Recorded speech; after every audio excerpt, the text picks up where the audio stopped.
largo de todos, pero a la vez uno de los más bonitos.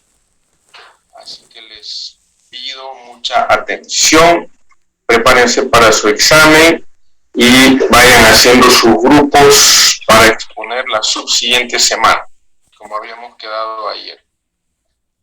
Bueno, voy a compartir para ganar tiempo.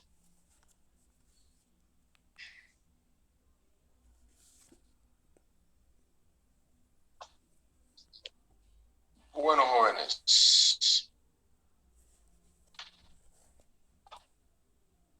Entonces, vamos a ver ahora, como les decía, la fisiología del aparato digestivo. Esta foto probablemente sea uno de los dibujos didácticos que describen la anatomía y la fisiología más antigua, el dibujo más antiguo que se tiene reportado. Es una reliquia. Bueno, vamos a hablar de los principios generales de la función intestinal. Cuando hablamos de aparato digestivo, claramente estamos hablando de alimentos, de nutrientes, ¿verdad? Entonces, el aparato digestivo o el aparato gastrointestinal proporciona a nuestro cuerpo un suministro continuo de nutrientes, de electrolitos y sobre todo de agua. Para cumplir esta función de suministro de estos elementos vitales, el aparato digestivo precisa de una serie de características. Primero, movimiento. El movimiento de los alimentos desde la boca hasta que es eliminado va a sufrir una serie de procesos en los diferentes segmentos del tubo digestivo. Por eso es que es importante el paso tanto en tiempo, ¿no?, como en distancia por cada uno de estos segmentos del aparato digestivo. Y solamente para aprovechar este dibujo, el aparato digestivo, pues tenemos a la boca, donde se va a triturar el alimento, el esófago, que conduce el alimento de la boca al estómago. En el estómago el alimento se detiene un tiempo para mezclarse, etc. Y posteriormente el alimento pasa al intestino delgado primero, luego al intestino grueso con todos sus segmentos para ser eliminados todos los desechos. El aparato digestivo cuenta además con dos glándulas fundamentales como son el hígado y el páncreas, que alimentan con los jugos digestivos a el proceso llamado digestión. Entonces, conociendo esto, decíamos que el aparato digestivo para cumplir esta función de suministrar agua, electrolitos y nutrientes, necesita del movimiento del alimento a lo largo del tubo digestivo, necesita de la secreción de los jugos digestivos para que se produzca lo que es la digestión de los alimentos. Ya vamos a entrar en detalle qué significa estos aspectos. Una vez los alimentos se han digerido, viene el proceso de absorción, donde en el intestino, tanto el delgado como el grueso, se va a absorber el agua, los electrolitos, los nutrientes que que hemos ingerido.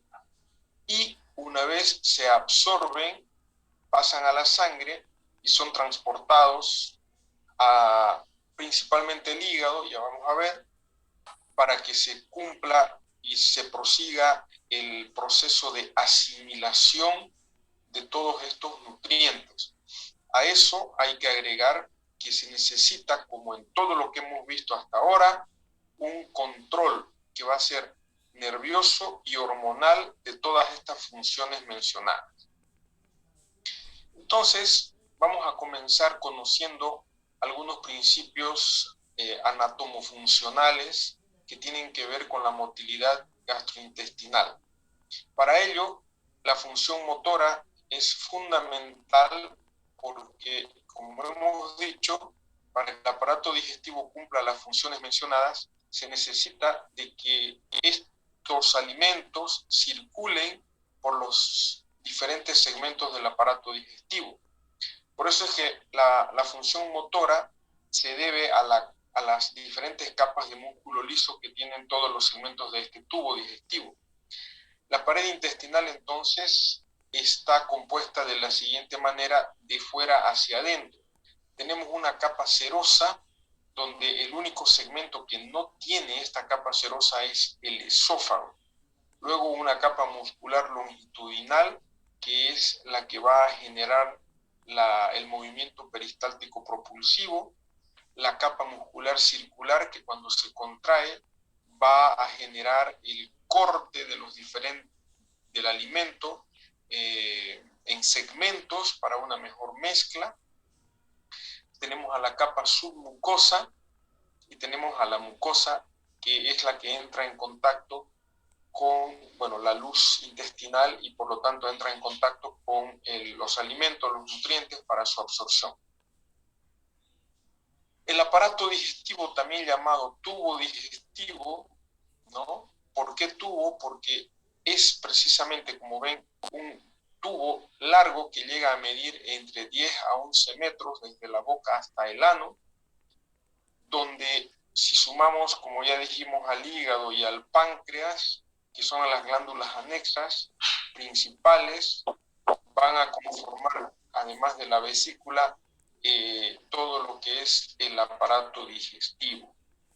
Y su función más importante está relacionada con la ingesta a la boca, la digestión de los nutrientes. Vamos a ver exactamente qué significa esto.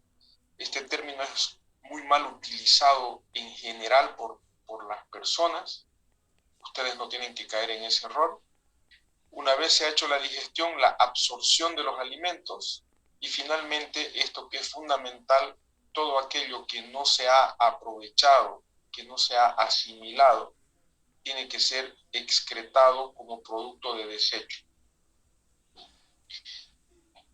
Todo lo que hemos visto, en resumen, se regula de dos maneras. Hay una regulación intrínseca. ¿Qué quiere decir esto? Que es el propio aparato digestivo quien la cumple. Y hay una regulación extrínseca que tiene control el sistema nervioso central principalmente. Cuando hablamos de la regulación intrínseca, nos vamos a referir a una característica muy, muy propia y exclusiva, diría yo, del aparato digestivo. Y tiene que ver con que el aparato digestivo es el único órgano, aparato o sistema, ¿ya? Es el único aparato o sistema que tiene su propio sistema nervioso. Y esto lo voy a repetir porque es una pregunta de examen. El único aparato o sistema que tiene su propio sistema nervioso es el aparato digestivo. A ese sistema se le llama sistema nervioso entérico. Sistema nervioso entérico, pregunta de examen. Este sistema nervioso entérico está situado en la totalidad del espesor de la pared, desde el esófago prácticamente hasta el ano. Y se va a formar por dos plexos. Este es un plexo, la unión de varias neuronas, y este es otro plexo. Estos dos plexos, sin embargo, están comunicados entre sí. Tenemos al plexo mientérico o plexo de Auerbach, que es más externo, el plexo mientérico o plexo de Auerbach, que es más externo, y el plexo submucoso o plexo de Meissner, que es más interno. El primero tiene mayor celularidad que el segundo, pero ambos están comunicados. Entonces, el plexo mientérico o plexo de Auerbach se encuentra entre ambas capas musculares, la circular y la longitudinal. Ojo con esto, pregunta de examen. Cuando este plexo es estimulado, va a incrementar el tono de la pared, ¿sí? va a incrementar el tono y va a generar contracciones longitudinales, aumentando la intensidad de la contracción rítmica del peristaltismo intestinal, lo que acelera las contracciones y eleva la velocidad de conducción. Esto hace de que exista un movimiento peristáltico, vamos a decir, más rápido y más efectivo. Este plexo también puede ser inhibido, y cuando es inhibido, ¿sí? Cuando es inhibido, perdón chicos, un segundito, tengo una...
Sigamos chicos. Entonces, les decía que este plexo mientérico o plexo de Auerbach, cuando es estimulado, incrementa la función peristáltica del intestino.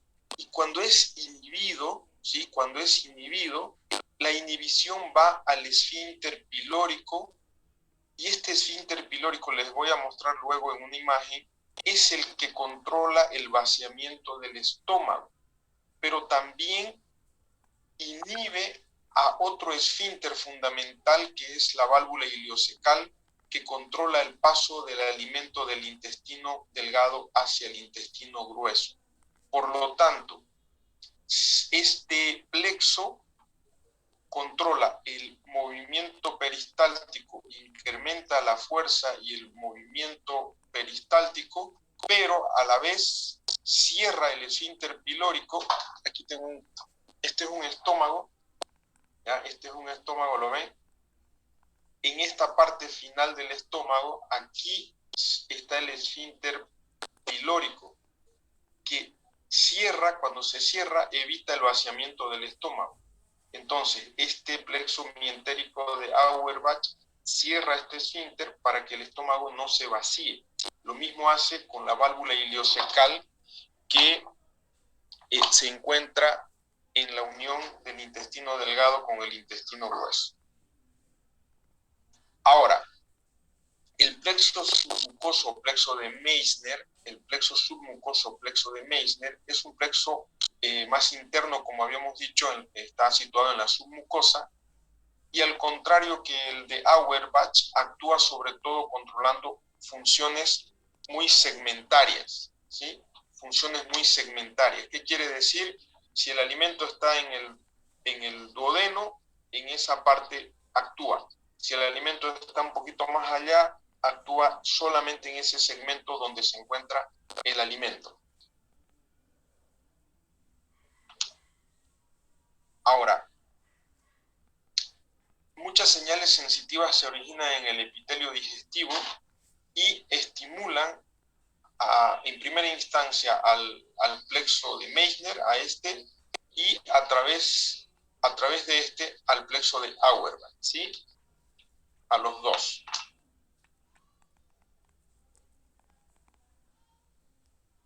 ¿Qué es importante rescatar de este plexo de Meissner? Como es una función segmentaria, ¿sí? Repito, actúa donde está el alimento. Si el alimento está en el estómago, pues está actuando a ese nivel. Por lo tanto, como es más segmentario que en conjunto, que en extensión, a diferencia del otro, va a controlar segmentariamente la secreción. ¿Qué quiere decir? Que si el alimento está en el estómago, va a controlar la secreción gástrica. Si el alimento está en el duodeno, va a controlar la secreción del duodeno. Pero también la absorción en el mismo segmento. ¿Listo? Y la contracción del músculo submucoso de ese segmento donde se encuentra el alimento. Entonces, su acción es local. Del otro plexo es más general. Y la regulación extrínseca que habíamos hablado tiene que ver con los nervios simpático y parasimpático. Y aquí me voy a referir a un concepto fundamental que no lo deben olvidar. El simpático del diafragma para arriba es estimulante del corazón, de los pulmones, ¿sí? En el corazón hemos visto que produce aumento de la fuerza de contracción del corazón, produce taquicardia. En los pulmones produce broncoconstricción, etc. En cambio, del diafragma para abajo, el parasimpático es el que actúa estimulando, o sea, al revés. El simpático estimula en la parte de arriba, en el tórax, y el que estimula en la parte de abajo, en la cavidad abdominal, es el parasimpático, ¿sí? Ahí hay una diferencia. Eso es un tema nada más didáctico para que ustedes lo tomen en cuenta. Por lo tanto, en el aparato digestivo será el parasimpático el que potencia la actividad del sistema nervioso entérico, incrementando las funciones digestivas. La función del simpático también es importante y es antagónica al parasimpático, porque suele inhibir la actividad del tubo digestivo y sus efectos, sobre todo, como ya lo dije, son opuestos al parasimpático, antagónicos. Las terminaciones del simpático secretan noradrenalina y el simpático actúa por acción directa, inhibiendo el músculo liso y en mayor medida por un efecto inhibidor de las neuronas del sistema nervioso entérico, ¿no? Entonces, ¿qué conclusión sacamos de aquí? El parasimpático estimula la actividad del sistema nervioso entérico, estimula la función digestiva, y el simpático la inhibe. El simpático la inhibe. Conclusión final, pregunta de examen. Entonces, ¿qué sucede cuando llega alimento a cualquier segmento del tubo digestivo? Desde el esófago hasta abajo, hasta el intestino, hasta el recto. Cuando hay la presencia de alimento, este alimento de manera directa es un estímulo frente a la mucosa y frente a las terminaciones de los plexos mientéricos. La sola presencia de alimento, el contacto con la mucosa ya genera un estímulo Y este estímulo puede cumplir diversas funciones. En primer lugar, la de la contracción peristáltica, ¿sí? En primer lugar, la de la contracción peristáltica. Eso es una onda peristáltica. Este movimiento es manejado por el plexo nervioso de Meissner, ¿verdad? De Auerbach, que tiene una acción más, dijimos que el de Meissner es más local y este es más general, ¿sí? Bueno, paralelamente a la función del sistema nervioso central y el sistema nervioso entérico que acabamos de ver, en el aparato digestivo van a cumplir funciones fundamentales las hormonas digestivas. Existen más de 4 hormonas, mucho más de 4 hormonas digestivas que cumplen una función fundamental, pero por razones didácticas vamos a mencionar las 4 más importantes, y porque son solo 4, ustedes se las tienen que aprender de memoria, porque les aseguro que les voy a preguntar en el examen.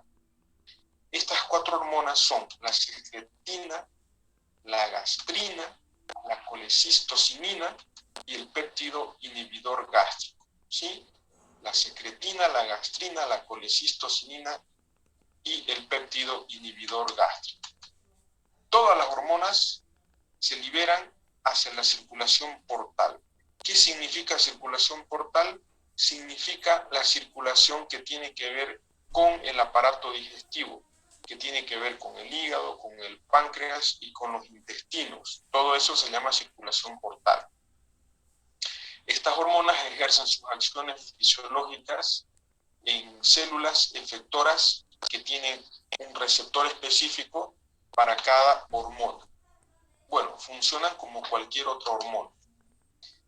El efecto de estas hormonas digestivas persiste incluso después de que desaparecen todas las conexiones nerviosas entre su lugar de liberación y su lugar de acción, ¿sí?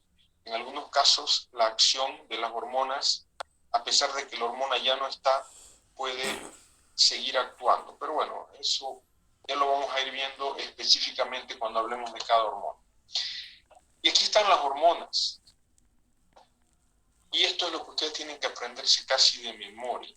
La secretina es estimulada su secreción por los ácidos y ácidos grasos. ¿Dónde se produce? En las células S del duodeno. En las células S del duodeno. La acción de estas hormonas estimula la secreción de pepsina. La secretina estimula la secreción de pepsina, estimula la secreción en el páncreas de bicarbonato, estimula la secreción en el hígado de bilis, pero rica en bicarbonato, es decir, estimula la secreción de bicarbonato que se va a liberar mediante la bilis que se produce en el hígado. Esto de aquí, olvídense. ¿Qué hace la secretina? Inhibe la secreción de ácido gástrico, fundamental. La secretina inhibe el efecto de la gastrina en el crecimiento de la mucosa gástrica. Estas son acciones estimulantes e inhibitorias de la secretina. Vamos con la segunda, la gastrina. Se produce su liberación o secreción por estímulo de los péptidos pequeños de los aminoácidos. La distensión gástrica, el hecho de que el alimento caiga al estómago y distienda el estómago, ya produce gastrina. Y por estimulación vagal.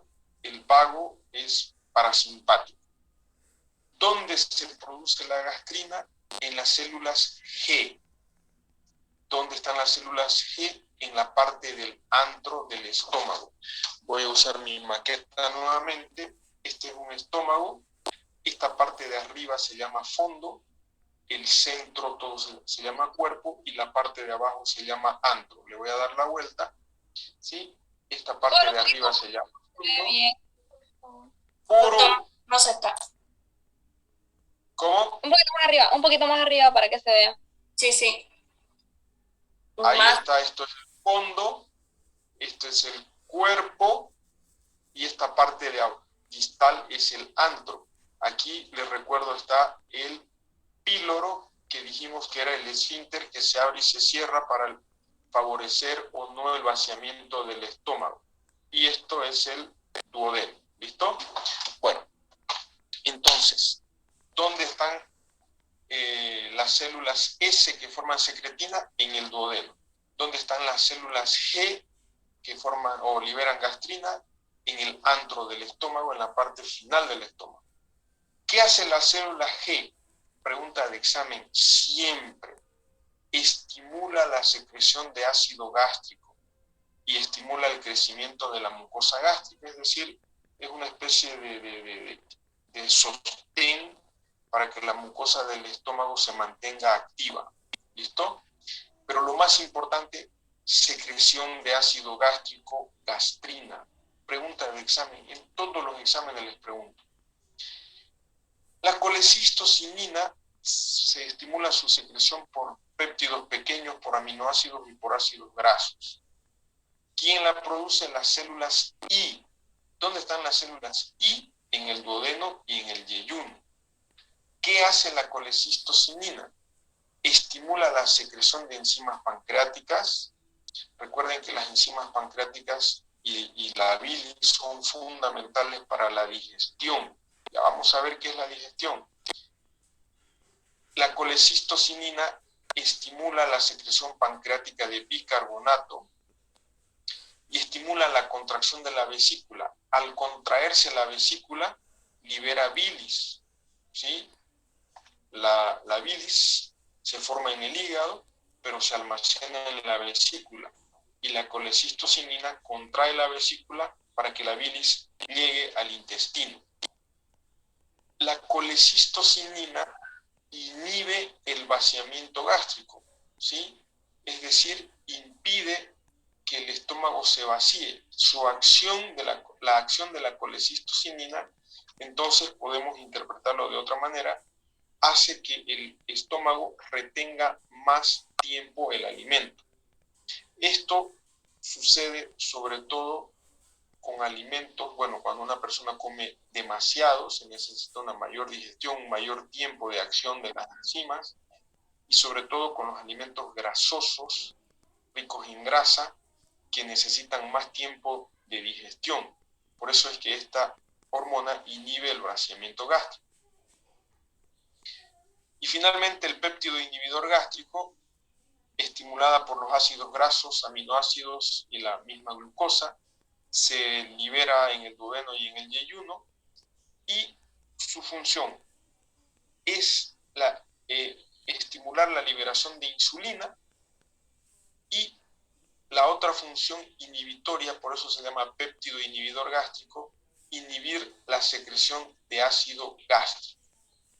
Inhibe la secreción de ácido gástrico. También la secretina inhibe la secreción de ácido gástrico.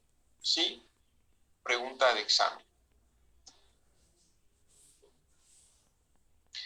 Entonces, en el tubo digestivo se producen básicamente, para cumplir las funciones que hemos mencionado desde el inicio, de hacer que el alimento circule, que el alimento progrese, se necesita de un movimiento intestinal. Ese movimiento intestinal hemos dicho que se llama peristaltismo. El peristaltismo es de dos tipos. Hay un movimiento de propulsión para que avance y hay un movimiento de mezcla, como su nombre lo indica, para que el alimento se mezcle, valga la redundancia, ¿con qué? Con las enzimas digestivas. ¿Dónde están las enzimas digestivas? En el jugo pancreático y en la bilis. Entonces, tenemos un movimiento de propulsión llamado peristaltismo, es el movimiento básico del tubo digestivo. La distensión de las paredes, la presencia del alimento que distiende las paredes, es un estímulo suficiente que induce la formación de un anillo, como ven aquí, ¿sí? Estos anillos de contracción que desplaza, si se contrae aquí y aquí hay un alimento, entonces va a empujar el alimento. En esta zona hay una relajación, entonces aquí se contrae, aquí se relaja, entonces el alimento pasa de este lugar a este lugar. Y si hacemos esto progresivamente, sucesivamente, en diferentes niveles, eso hará que se forme el movimiento peristáltico, ¿sí? Entonces, hay una contracción y hay una relajación receptiva del alimento que permite, porque esto sucede muy rápido y sincronizado, que permite que el alimento, como ven en esa imagen animada, circule, avance, progrese. Este patrón complejo no tiene lugar en ausencia del plexo mientérico, porque como ya lo dijimos, es el plexo mientérico el que produce el reflejo mientérico o reflejo peristáltico. Bien. El otro movimiento son los movimientos de mezcla. Como ya les dije, se necesita que el alimento se mezcle con los jugos digestivos.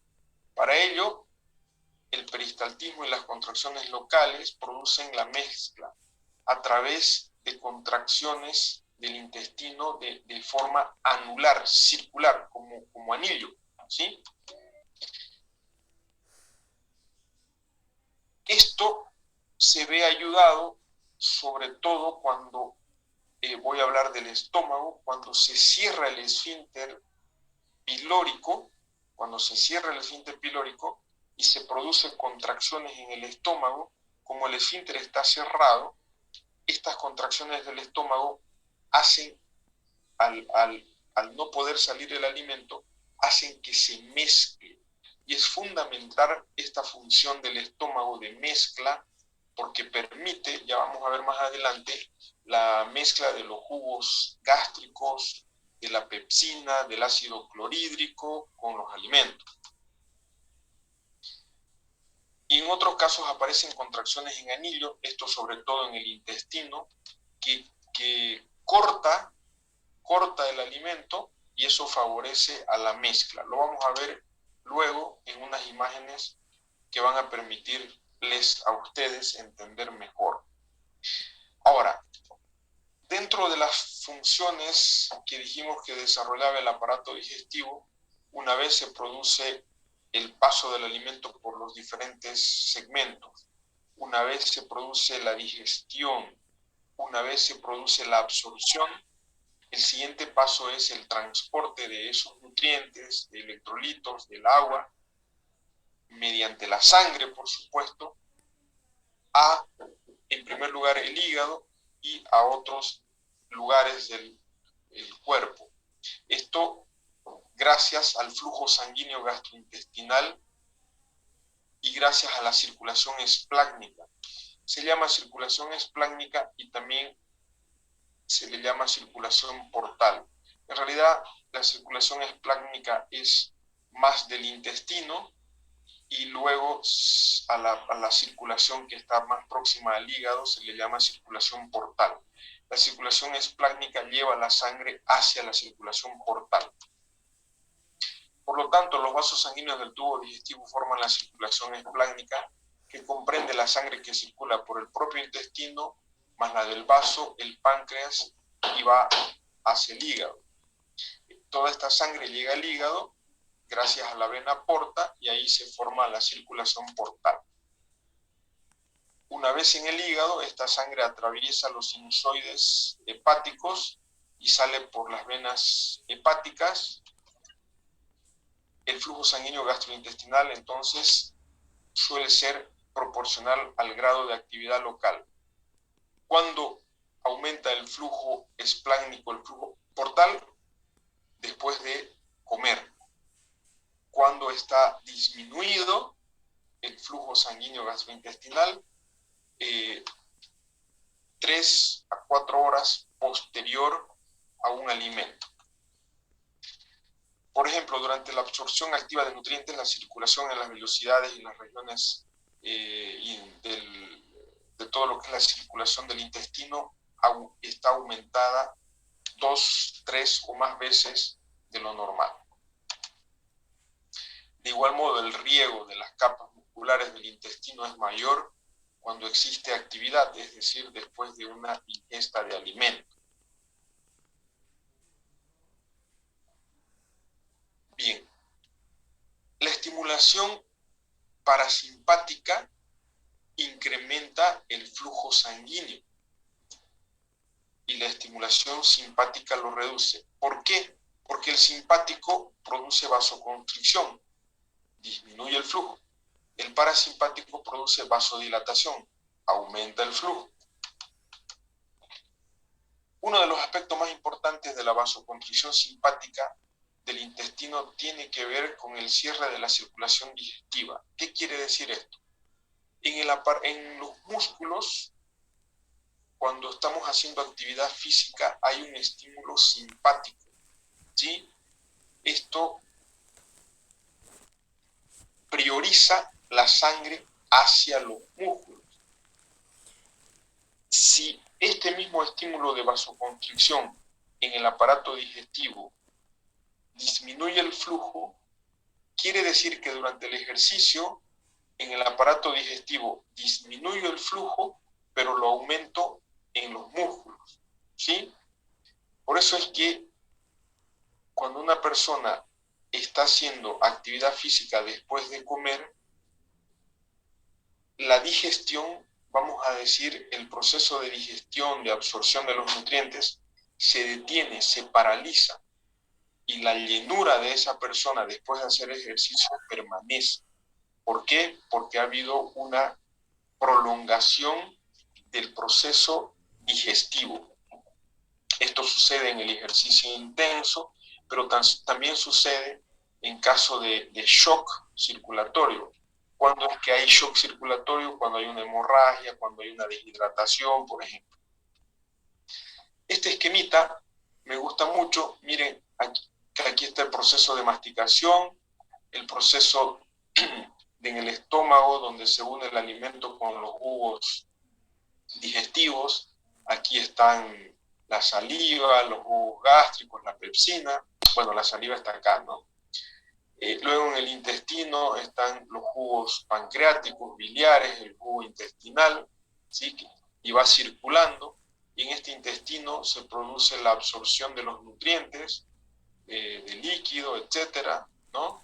Y todo lo que no se absorbe se va a eliminar. De lo que se absorbió pasa a la sangre, y una parte, como ya vimos en el anterior capítulo, también se va a eliminar por vía renal. ¿Listo? Muy bonito. Vamos a ver ahora transporte y mezcla de los alimentos en el tubo digestivo. La función fundamental del aparato digestivo es la de transportar y mezclar los alimentos desde la boca hasta que son eliminados, para un procesamiento óptimo de los alimentos desde su mezcla, desde su absorción, primero desde su mezcla, desde su digestión y luego para su absorción. Por lo tanto, el alimento deberá permanecer un periodo de tiempo adecuado en cada uno de los segmentos del tubo digestivo. Desde el proceso de la masticación, seguramente ustedes han escuchado que debemos masticar los alimentos 15, 20 o más veces, sobre todo si son alimentos sólidos, ¿sí? Pero eso no lo hacemos. Medio mascamos, lo tragamos. Y eso no es bueno para la digestión. ¿Por qué debe permanecer X tiempo o determinado tiempo en los diferentes segmentos? Para que se produzca una buena mezcla del alimento con las enzimas digestivas. Y como les decía, esto comienza en la masticación. La masticación es la primera fase de la digestión. La masticación es una conducta de tipo reflejo, pero voluntario. ¿Para qué? Para triturar los alimentos, para separar los alimentos y favorecer más adelante ya en el aparato digestivo una mejor mezcla de las partículas de los alimentos con las enzimas digestivas. Cuanto mejor mastico un alimento, mejor acción de las enzimas digestivas vamos a tener. Luego de haber masticado el alimento viene la deglución. Cuando el alimento está preparado para su deglución, como ven aquí, se ha masticado, esto es la lengua. Entonces la lengua empuja el alimento hacia atrás. A esto se le llama estadio voluntario de la deglución. Es la primera fase de la deglución que es voluntaria. ¿Qué quiere decir eso? Que yo decido en qué momento degluto o trago un alimento.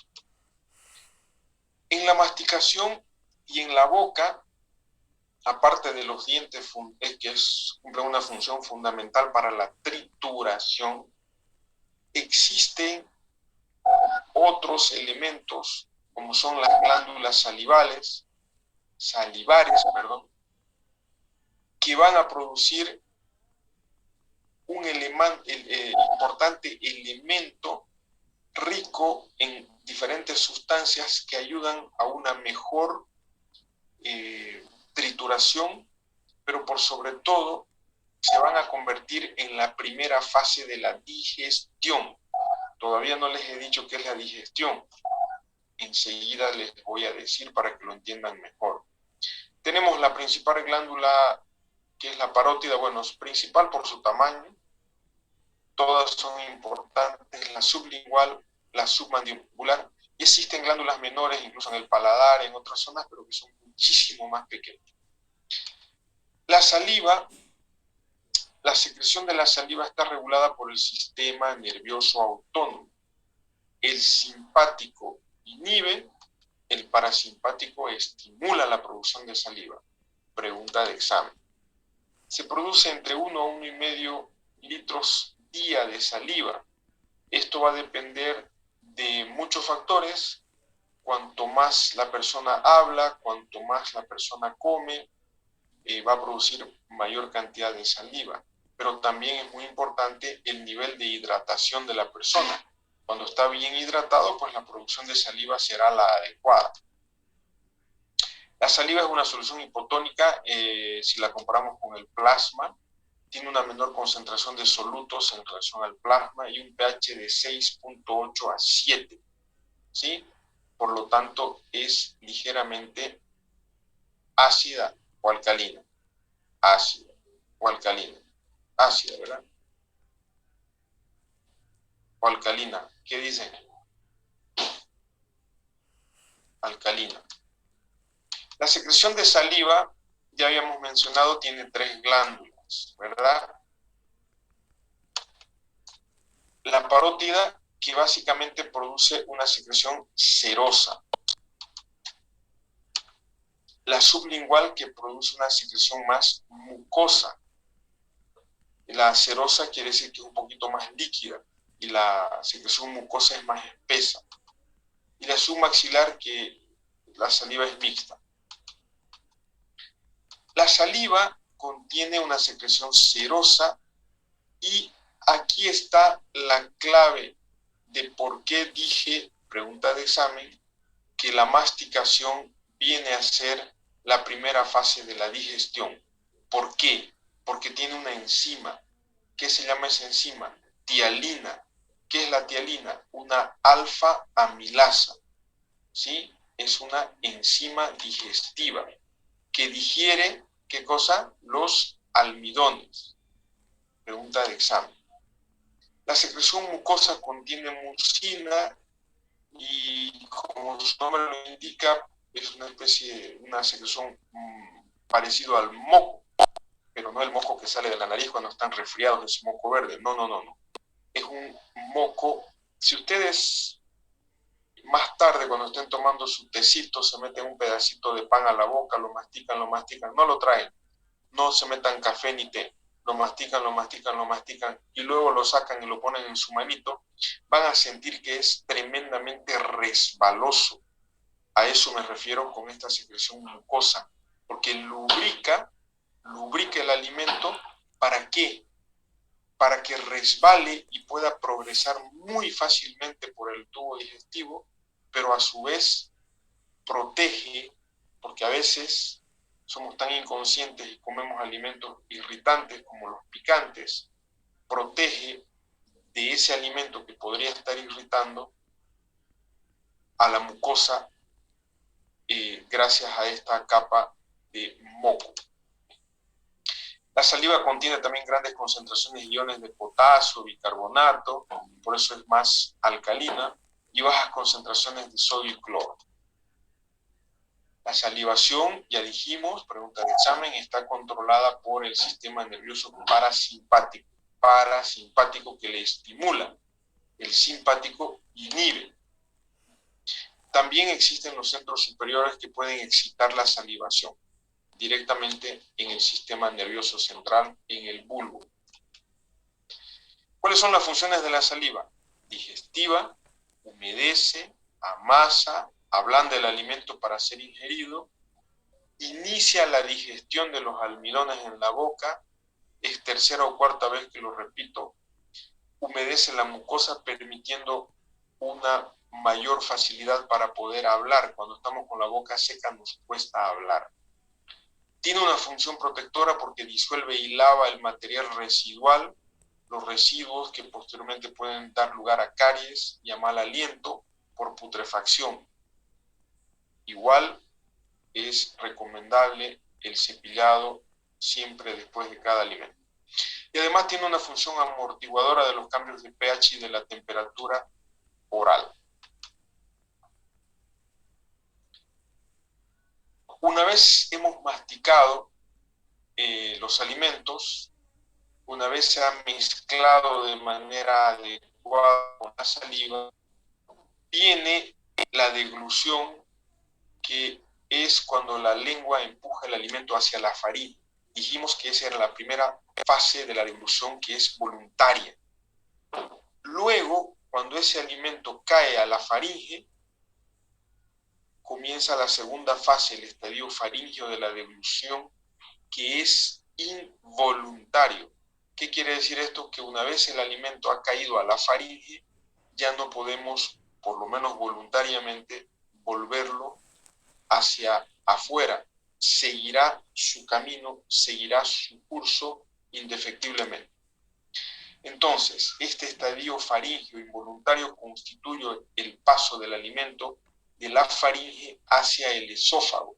Pareciera algo muy sencillo, muy fácil, pero esta fase es tremendamente importante porque cuando hay una falla, el alimento se puede ir hacia la vía respiratoria y eso es fatal, fatídico.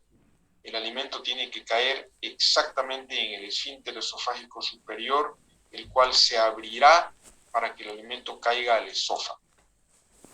Por lo tanto, el bolo alimenticio, el contacto del bolo alimenticio en la boca ya empieza a generar estímulos parasimpáticos para producir saliva. El contacto del bolo alimenticio con las paredes de la faringe estimula toda la musculatura de la faringe para permitir su contracción sincronizada para que el alimento caiga donde tiene que caer, en el esfínter esofágico superior. Todos estos estímulos del bolo alimenticio generan impulsos que van en una fracción pero impresionante de segundos hacia el cerebro, y de allá esa información de la presencia de un bolo alimenticio en la boca, luego en la faringe, viene y permite la contracción sincrónica de la musculatura faríngea. Entonces, la deglución es todo un arte porque permite que el bolo alimenticio entre de la faringe hacia el esófago. nunca jamás hacia la vía aérea. Esto es fatal y catastrófico. Para cumplir este rol fundamental, les decía que se tienen que contraer de manera sincrónica no solamente estos músculos que voy a mencionar, existen otros más, pero estos son los más importantes. En primer lugar, la elevación del paladar blando. Si ustedes doblan su lengua y se tocan el techo de la boca, van a sentir el paladar duro. Si llevan su lengua más atrás, van a sentir esto que es el paladar blando. El paladar blando tiene una función fundamental en el momento de la deglución, que es la de tapar el orificio o la cavidad nasal posterior para evitar que el alimento que está pasando se vaya hacia las fosas respiratorias posteriores. Entonces, este músculo, el elevador del paladar blando, actúa cerrando, sellando el orificio posterior, se llaman coanas de las fosas nasales, ¿sí? Esto es fundamental porque cuando estamos comiendo y nos cuentan un chiste en lo que estamos masticando o tragando, deglutiendo, el alimento va a pasar hacia las fosas respiratorias y solamente acuérdense cuántas veces les ha aparecido un arrocito en la nariz. Bueno, lo otro que sucede, esta es las cuerdas vocales, la laringe, por aquí está ya, se ve la tráquea, aquí arriba está la epiglotis que no se ve, pero es esta de aquí que es una puertita, hay una flechita que cierra, ¿verdad? Como una tapa de inodoro.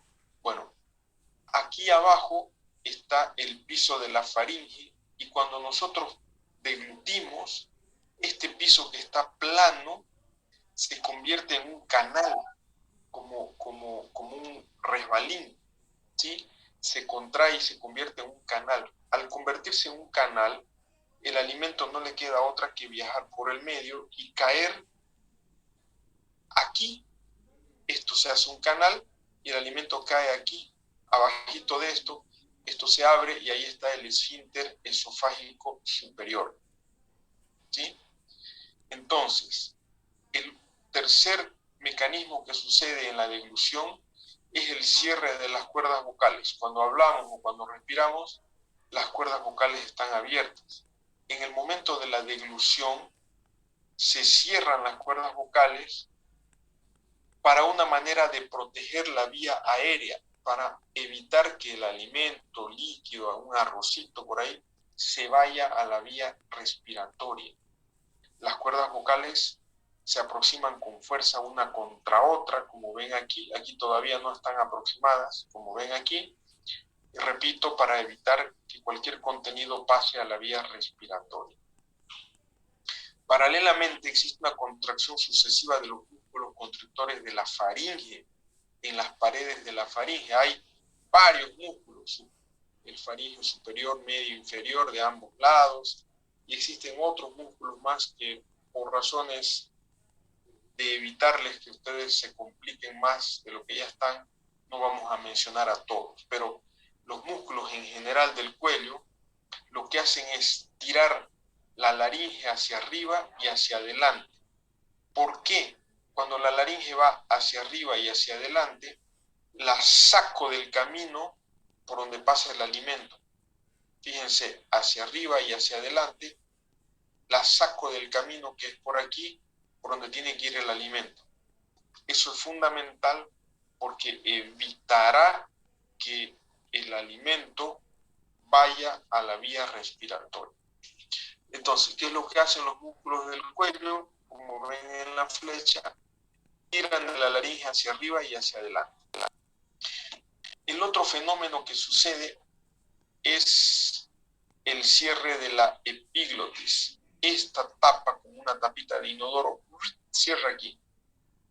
Esto que ven aquí es esa tapita, es otro corte, ¿sí? Esto se abre y cierra. Al cerrar, fíjense aquí, el alimento que está en amarillo inclusive choca con esto y es llevado hacia el esófago. No hay cómo, porque se tapa la laringe,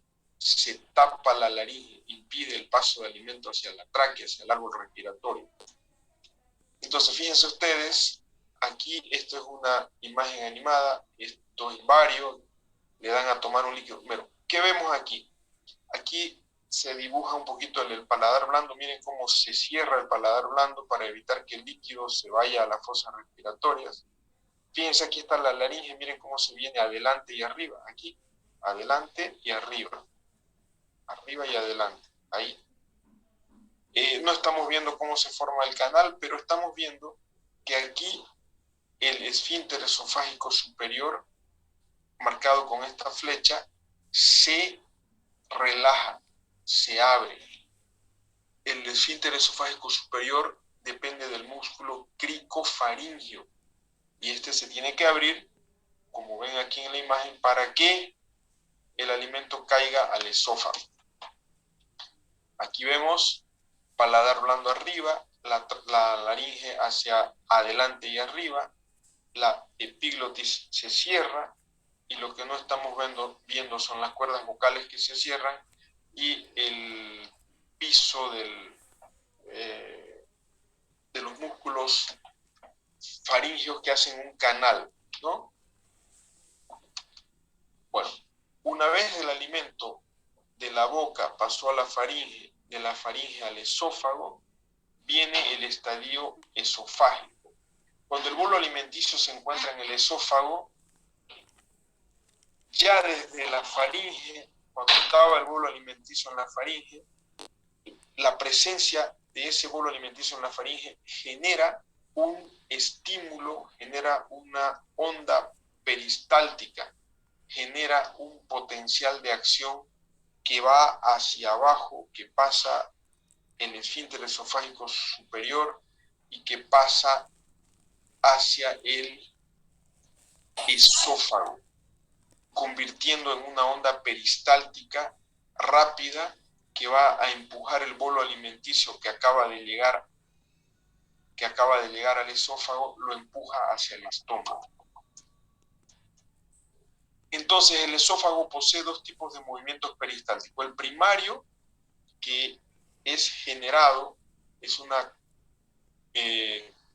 secuencia lógica del estímulo que se generó en la faringe.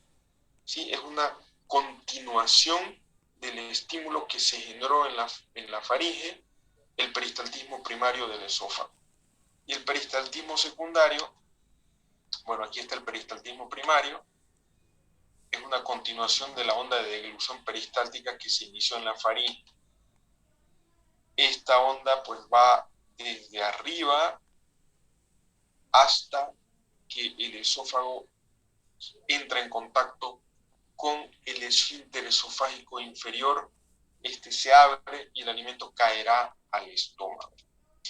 Y el peristaltismo secundario es un peristaltismo de ayuda, es un peristaltismo reflejo, es un peristaltismo que cuando un grano de arroz o un pedazo de carne, bueno, lo que hayamos comido, se queda por algún motivo en el esófago, porque tomamos poco líquido, porque nuestra saliva está espesa, bueno, cuando algún alimento se queda en el esófago, ya lo dijimos hace rato, la sola presencia de ese alimento en cualquier parte del tubo digestivo, dijimos, estimula a los plexos mientéricos y genera una contracción.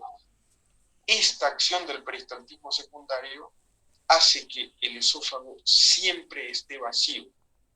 No debe haber presencia de nada, ni de saliva, ni de nada en el esófago, porque la sola presencia de algún resto de alimento estimula la presencia o la aparición del peristaltismo secundario, y esa onda peristáltica que está empujando el alimento hacia abajo hace que se abra el esfínter esofágico inferior y el alimento caerá al estómago.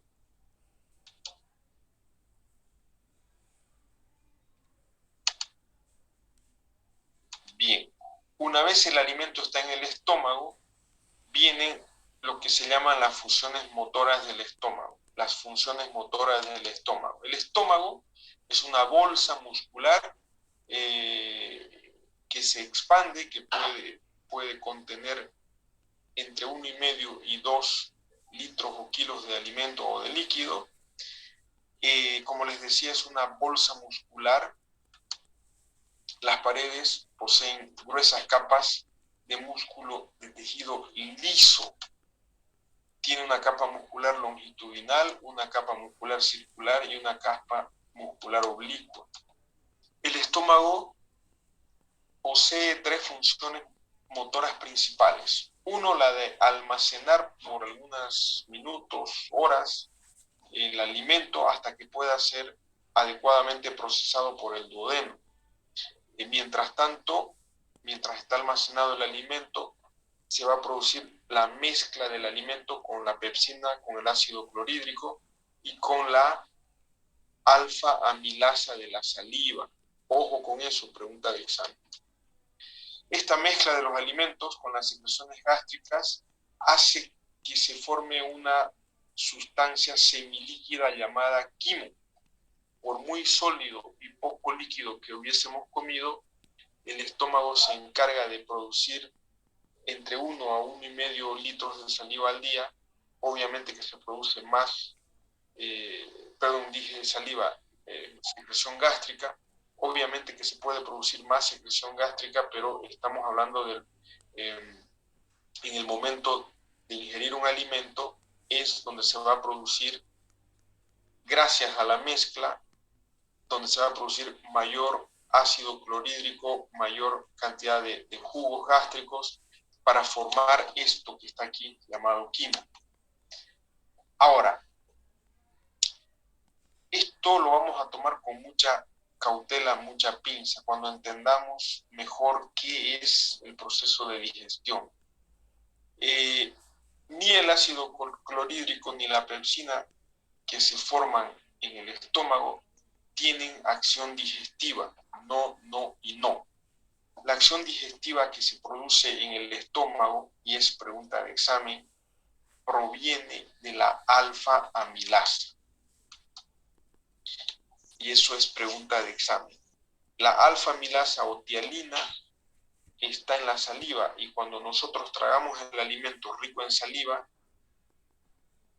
por lo tanto rico en tialina, es esta tialina la que comienza la primera fase de la digestión, ¿sí? No hay digestión por hormonas, por enzimas que se produzcan en el estómago, no. Entonces, el estómago, cuando el alimento empieza a caer, y peor si aún si la persona tiene apetito, tiene hambre, empieza a relajarse y empieza a aceptar el alimento. Posteriormente se produce un reflejo vasovagal al sistema nervioso central que retorna y reduce, o si quieren interpretarlo, relaja la pared muscular gástrica, permitiendo la acumulación del alimento, y puede albergar entre 1,5 litros o sólidos de alimento hasta 2 litros, dependiendo de la persona, del tamaño de la persona, etc. La secreción gástrica, y esto es pregunta de examen y vamos a quedar aquí, es de la siguiente manera. La mucosa gástrica posee 2 tipos importantes de glándulas tubulares. Pregunta de examen. Las glándulas oxínticas, productoras de ácido clorhídrico, desde luego, que están situadas en el cuerpo y en el fondo. Vuelvo con mi esquema. Dijimos que esto era el cuerpo y aquí arriba está el fondo, ¿sí? Aquí está arriba el fondo del estómago y esto es el cuerpo. ¿Dónde están las glándulas oxínticas? Fondo y cuerpo del estómago. No se ve, doctor. ¿Lo puede subir más arriba, por favor? Fondo y cuerpo. Bien, estas glándulas oxínticas tienen 3 tipos de células, ¿sí? Estas glándulas oxínticas tienen 3 tipos de células. Las células mucosas del cuello, no me daba. las células mucosas del cuello que están aquí, que secretan moco y pepsinógeno, pregunta de examen. Las células peptídicas o principales, estas de acá abajo, que secretan pepsinógeno, y las células parietales o oxínticas que están al medio, que secretan ácido clorhídrico y factor intrínseco. El factor intrínseco, ¿se acuerdan que hablamos en el capítulo de sangre? Bueno, espero que se acuerden. Lo voy a volver a repetir porque esto es pregunta de examen. Las glándulas oxínticas están aquí en el fondo del estómago y en el cuerpo, ¿sí? Y estas glándulas tienen tres tipos de células. Las células mucosas del cuello, que están más hacia la superficie, que secretan moco y pepsinógeno. Las células principales o peptídicas, que están más hacia el fondo, que secretan pepsinógeno. Y las células oxínticas o parietales, que secretan ácido clorhídrico y factor intrínseco. Y luego tenemos a las glándulas pilóricas, que están en la parte final del estómago, ¿sí? En el antro, en la parte distal del estómago. Estas glándulas pilóricas, situadas en el antro, lo acabo de mostrar, tienen o secretan moco para la producción de la mucosa pilórica, protección, perdón, de la mucosa pilórica, pepsinógeno, y ahí, en esta zona, están, pregunta de examen, las células G productoras de la hormona gastrina. Las células G productoras de la hormona gastrina. Estas corresponden a las glándulas pilóricas. El ácido clorhídrico es tan necesario como la pepsina para la digestión de las proteínas en el estómago. No produce una acción enzimática. El ácido clorhídrico no es una enzima, pero contribuye. ¿De qué manera? Bueno, carece de una actividad digestiva, pero contribuye el pepsinógeno y el ácido clorhídrico debido a que en contacto con el ácido clorhídrico, la pepsina, se activan y lo que van a hacer es deshacer las sustancias, por ejemplo, de la carne, ¿sí? La elastina de la carne, que es la que mantiene a la proteína de la carne unida, junta, ¿sí? Esa es la función no enzimática del ácido clorhídrico y de la pepsina, que lo vamos a aclarar más adelante.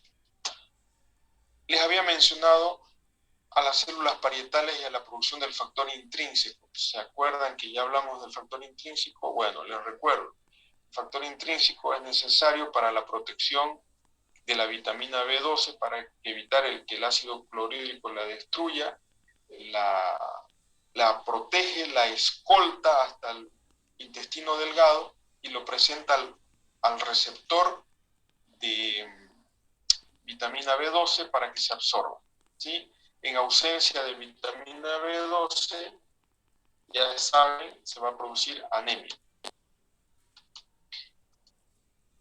Para ir terminando, los principales factores que estimulan la secreción gástrica son la acetilcolina, la gastrina, que ya lo dijimos, y la histamina.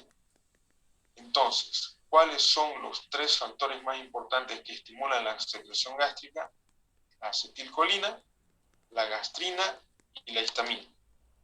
La acetilcolina excita la secreción de pepsinógeno por las células pépticas o peptídicas, la secreción de ácido clorhídrico por las células parietales y la secreción de mucina, moco, por las células mucosas. La gastrina y la histamina producen un potente estímulo de la secreción de ácido clorhídrico en las células parietales. Bueno, vamos a quedar aquí. Se van a acordar, por favor, van a hacer acuerdo que quedamos en gastrina. ¿Listo? No quiero cansarlos, no quiero que se acobarden, es un tema muy bonito. por eso vamos a terminar aquí. ¿Dónde quedamos? La gastrina. La gastrina.